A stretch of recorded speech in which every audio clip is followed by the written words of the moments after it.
ताज्या व महत्त्वाच्या घडामोडी जाणून घेण्यासाठी चॅनलला सबस्क्राइब करा व बेल आयकॉनला क्लिक करा।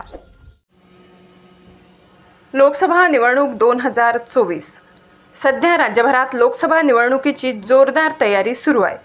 धुळे मतदारसंघातून भाजपाचे उमेदवार डॉक्टर सुभाष बाबा भामरे यांच्या समर्थनार्थ दसाने व खडकी येथे भव्य प्रचार रॅलीचे आयोजन करण्यात आले होते।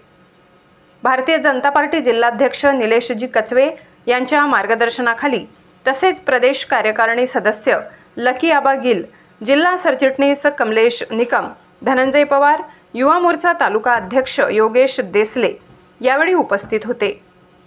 तसेच इतर पदाधिकारीही बहुसंख्येने उपस्थित होते। यावेळी प्रचारादरम्यान भाजपाला बहुमत देण्याविषयी जनतेने उत्कृष्ट प्रतिसाद दिला। वृत्तसंकलन विभाग, गर्जना न्यूज।